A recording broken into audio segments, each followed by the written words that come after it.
Okay, it'll say untitled. Bye.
高原義義いじむ極女善名無用と者日がつまに主公園女開始音平有脈樹木如来予言調整無理小学大よコール実法大門生寺三昧知恵意徳無量修正形人体前年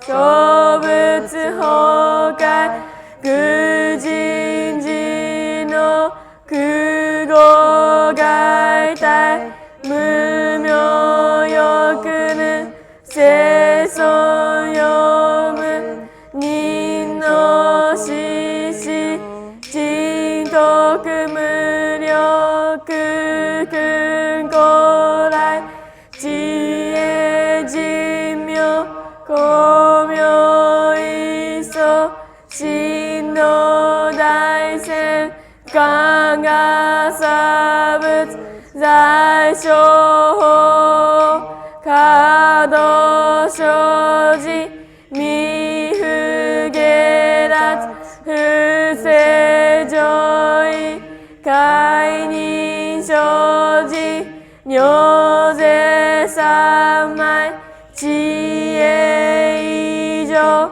合成特別不行志願一切空空一切大悪決し有物百千の熊無料大小終了語者供養一切知等小物無尿具道検証不逆非尿語者小物正解無不影無臭節度光明失笑変死小国尿税生じ陰人難量ヨガ差物国土第一五種奇妙道場超絶国女内容任務闘争ガトワイミ道辣一切実法来所心熱症状意図学校下落安の鉱物信用世が心象発芽の日力少々欲実法世相知恵無下上量思想知が信用軽量心死食毒中画行生じ人十下ナマンダブ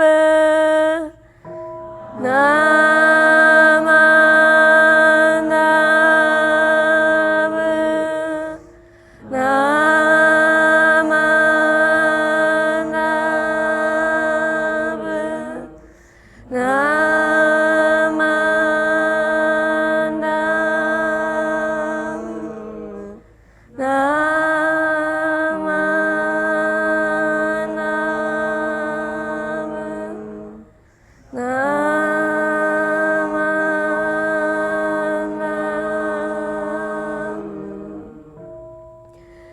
がにしくどくみょのせいさいどつもないしおじょあなこ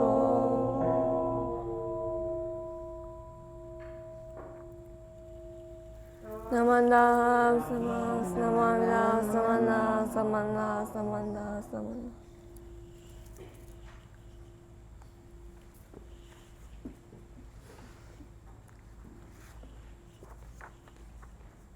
Please rise.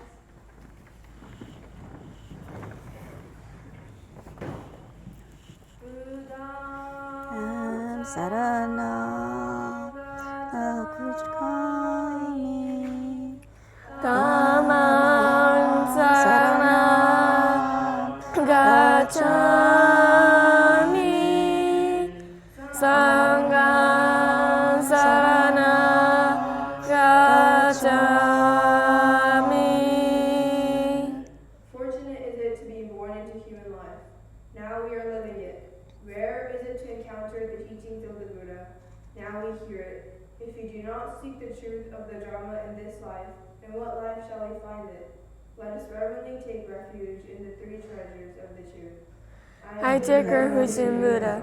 May we all together observe into ourselves the principle of way to enlightenment and awaken their highest aspiration. I take refuge in Dharma.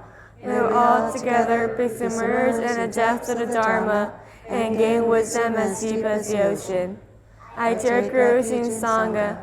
May we all together become into accord in a life of harmony, in a spirit of universal friendship, free from our selfish behavior by taking responsibility. Even through ages and myriads of kalpas, hard is it to hear such an excellent, profound, and wonderful teaching. Now we are able to hear and receive it. Let us thoroughly understand the true meaning of Tathagata's teachings. Namo Buddhas. Namo Buddhas. Our understanding of Jodo Shinshu. I am one of everyone. I am a part of the world. I always receive help and support from others, which is called other powers to make my life enjoyable. Although I cannot always be kind and gentle to others, others always help me to make my life enjoyable. When I feel around that others people's help and support appear here and there to make my life enjoyable. When I feel the kindness of others, saying Namo Amidavata becomes my expression of deep gratitude. Namo Amidavata. Namo Amidavata. Namo Amidavata. Please be seated.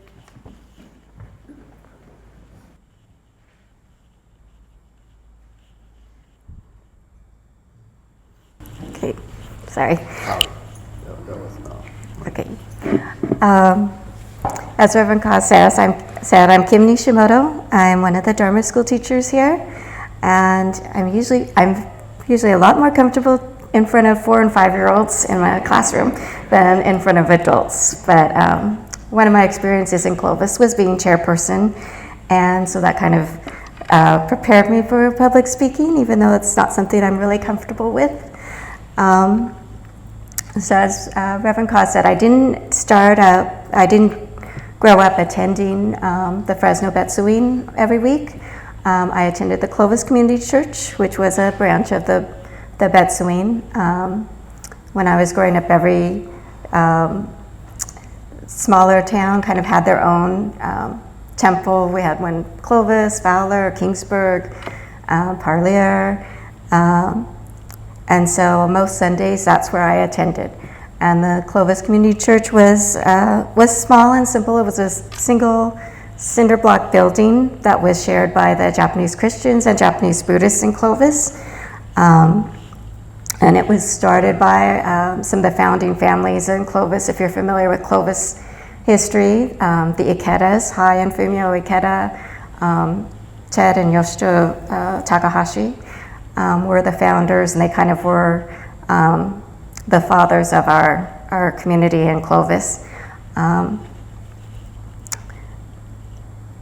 One of my first memories that I have of Dharma school was with Mrs. Tomita, Paula Kanagawa's mom, and learning Buddha Loves You with all the little motions and performing it at, I think, probably like our end of the year program.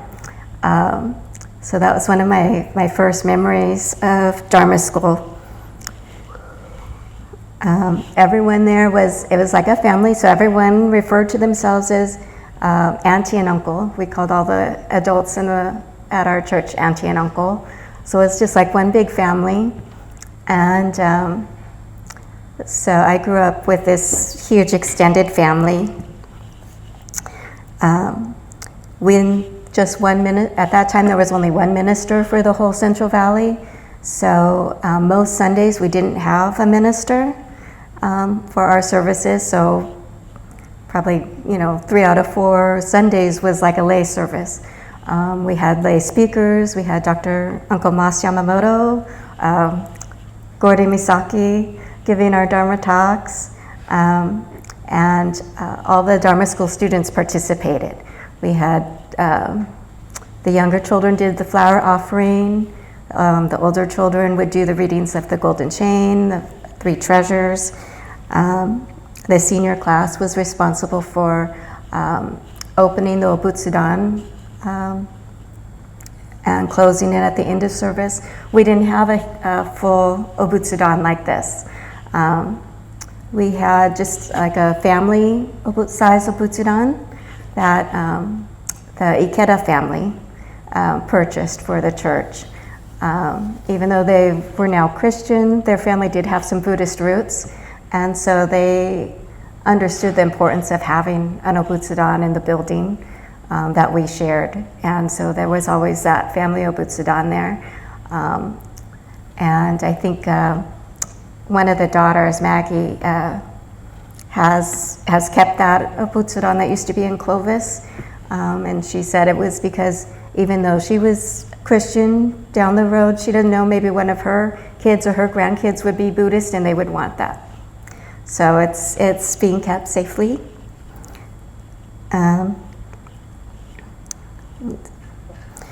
So like I said, the senior class, we had the responsibilities for opening and closing the Obutsudan. We would lead the Junirai. So Uncle Mas would have all the senior class members come and we'd sit in a semicircle in front of the Obutsudan, and we would take turns being the one to ring the gong and leading the rest of the Sangha in the Junirai. And we also took turns being the chairperson and leading the service. Like I said, the Japanese Christians and Japanese Buddhists shared that building for many, many years. And there came a point when the 2 Japanese Christian churches in town merged. And so it was decided to split the property in half, and on one half the Christians built what's now the UJCC, United Japanese Christian Church, on their half, and we continued to use the original Clovis Community building for our Buddhist church there. And like I said, it was a very simple building. For the longest time it was just one building, then they added a wing of classrooms on. And so classes when we had class, we all just moved to different parts of the room, and each grade level had a table on the sides along the walls of the building. Then there came a time when we saw the UGCC had come together. They built this beautiful church to meet in, and there was talk about making a nicer, newer Clovis Buddhist church. At the same time, there was also talk of starting to build a newer temple for the Fresno church, with the one downtown being in old Chinatown. Members were moving further and further away from that area. Anyone who attended that one knows all those stairs to get up to the temple. That kind of started to become an obstacle. So there was talk about finding somewhere further north to build a church. And so amongst all that talk, there was discussion on whether to build a church in Clovis, sell the Clovis property, put that towards the main Fresno temple. And I remember I was still pretty young when all that was going on, but I do remember that it was a lot of tension. There was strong feelings both ways. There were those that really wanted to hold on to that Clovis community family feel, and then those that saw reasons for merging into one, bringing everybody together. So when the final decision was, now we're here, we sold the Clovis property. The Clovis property was sold. It's now the Armenian church, Armenian school, and the money from that sale went towards this property, getting this property, building the Dharma Center, building the temple we're in now. That wasn't something that happened overnight. It took many, many years, decades. Many Rinpans oversaw it. Rinpan Masuda, Rinpan Miyagi, Rinpan Nakagawa were all part of seeing this come to being.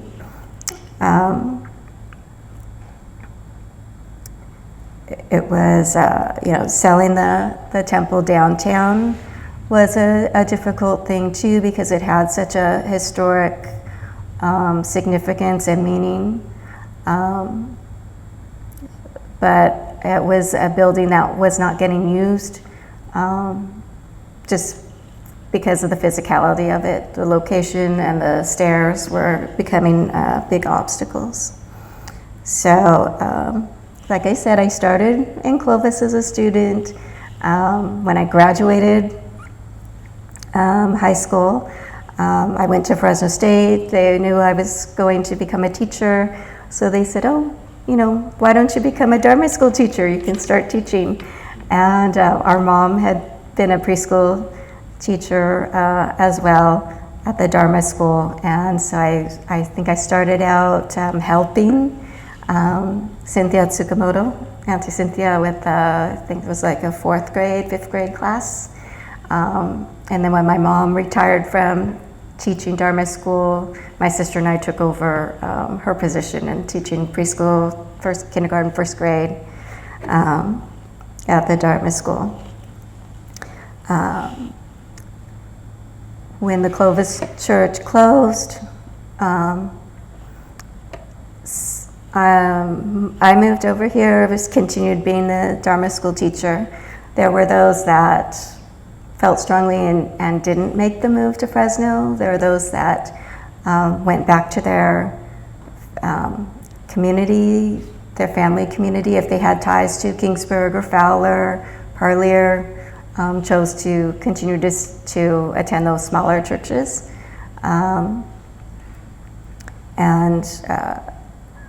That was, those were personal choices that people made. Coming here was different because, like I said, I used to only come to the Fresno Betsuin for our major services, for Hanamatsuri, for Ohigan, for Bodhi Day. So coming here every week was a new thing for me too.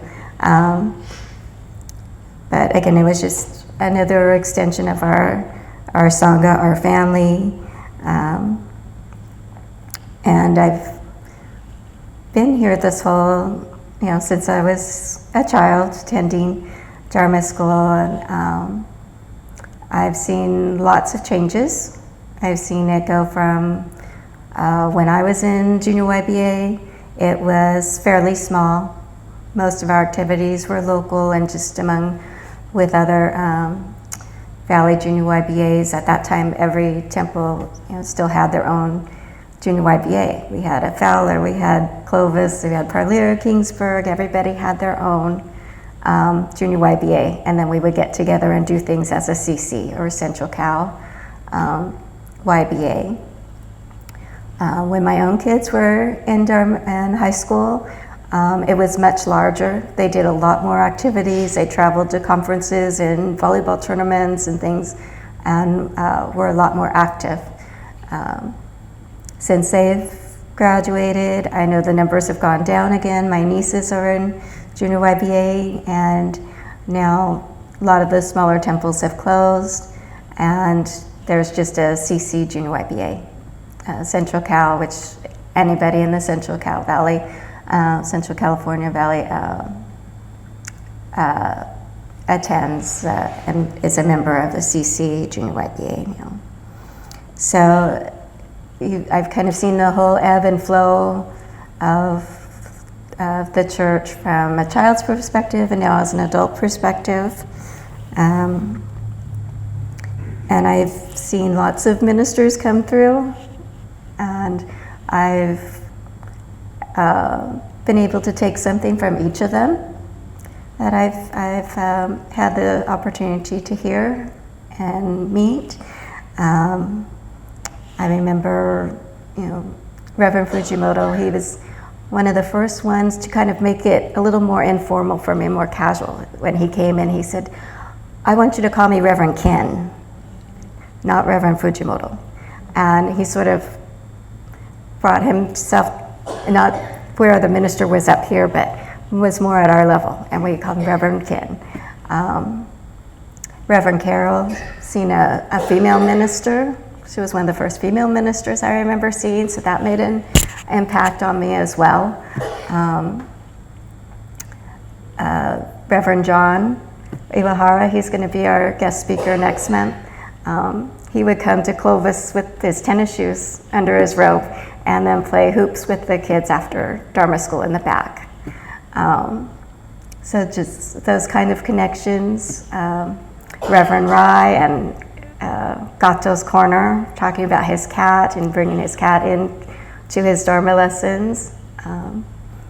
Reverends Honda and Yoshi, were both very young, very playful. I remember them getting up and singing with us at Hanamatsuri programs. I remember them joining the kids and singing with us. Reverend Allen, and telling the kids, name any movie and I can show you a Buddhist connection. So bringing it down to their everyday life, things that they could relate to. I like all of those. All those things left a mark on me, an impression on me. All those different people and perspectives and styles have all played a part in my understanding of Buddhism.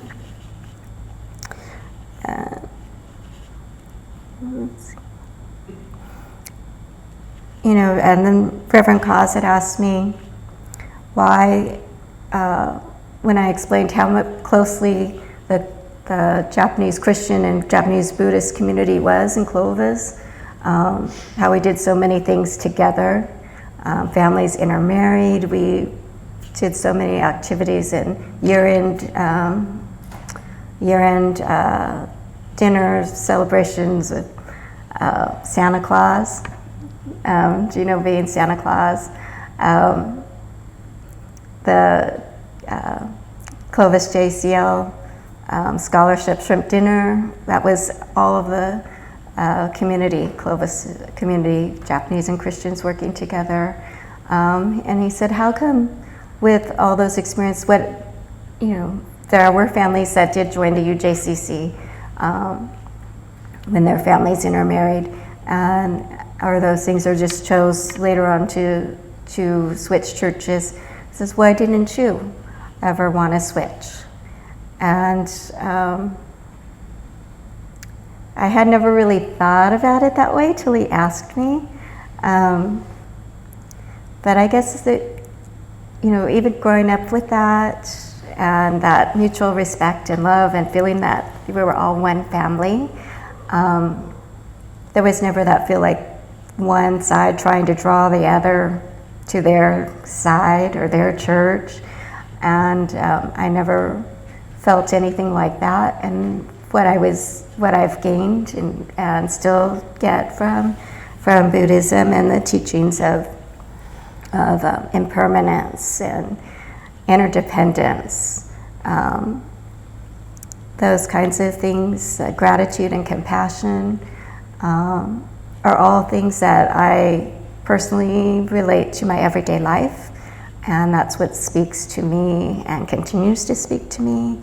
And I guess that's why I still attend. There's still more to learn. I'm by no means a scholar of Buddhism, but like I said, I do take what I learn and apply it to my everyday life. And I continue to find strength in our Sangha. I think my whole experience from the Clovis Church to the temple downtown in Chinatown to here has been just a lifelong lesson in impermanence and interdependence, how the location, the building has changed, but the Sangha remains. It doesn't matter if it was a single cinder block room building, or the temple we have today, the Honda we have today. It's the Sangha, the strength in our Sangha, taken from one of our past presidents. We find strength in Sangha, or being together. So whatever location, whatever the building is, it's not the building or the location, it's the people, the Sangha, that keeps me coming and to hear the Dharma. Thank you.